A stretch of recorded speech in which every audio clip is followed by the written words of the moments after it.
Japan has announced it will dump more than 1 million tonnes of contaminated water from the wrecked Fukushima nuclear plant into the ocean.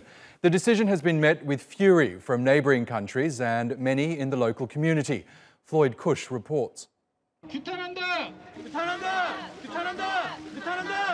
South Korean activists take a stand against Japan's decision to release contaminated water from the Fukushima nuclear plant. Their signs read, "Is the ocean a bin for radioactive water?" Environmental groups, along with the governments of China and South Korea, have condemned the move. The Japanese government's decision is absolutely unacceptable. Releasing the Fukushima tank water into the sea not only threatens the safety of neighboring countries and the marine environment, but was also decided without sufficient discussion and agreement with our country. It's also a blow to Fukushima's fishing industry, which says it's worked for years to restore confidence in the safety of its produce. The Japanese government insists the ocean release is the best option.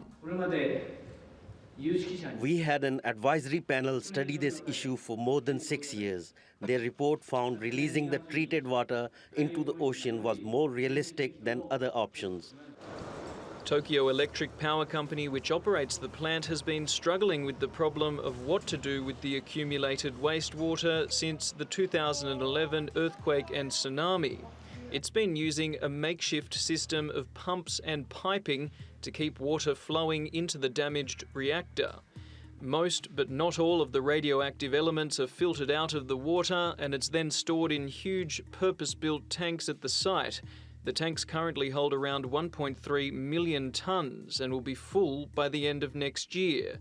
At that point, the plan is to pump the filtered water into the ocean. The whole process will take decades to complete.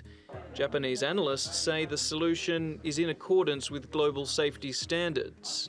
This is very safe in the sense that Tokyo Electric Power will be basically lessening the level of tritium to about 1,500 becquerel per liter, which is way below the guided line of WTO for drinking water.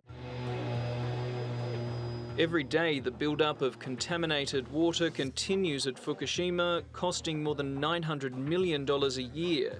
10 years on from the disaster, the government has decided to press on with a solution, willing to accept the fallout both at home and abroad.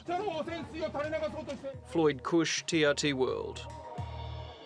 Mayu Yoshida has more on why the Japanese government has decided to dump the contaminated water into the sea. Basically, space is running out to storage those contaminated water. Japan is planning to release nearly 1.3 million tons of contaminated water. That's an equivalent to 500 Olympic-sized swimming pools. And the water is stored in huge tanks near the plant. The operator of Fukushima Daiichi nuclear plant says that they need more space after they kept those tanks for 10 years ever since the massive tsunami devastated the Fukushima Daiichi plant. It also costs money to storage those huge tanks. It costs over $900 million per year to keep those tanks. So a lack of space and money is likely behind the decision. But it's a process that will take time. The process will be handled by Tokyo Electric Power, which operates the Fukushima plant. And the work to release water won't start immediately. It will begin in 2 years, while the entire process is expected to take decades. Of course, the move, though, drew a swift condemnation from its neighbors. South Korea, for example, said the plan to dump contaminated water into the sea was totally unacceptable. Meanwhile, China's foreign ministry said it's irresponsible for Japan to dump contaminated waters.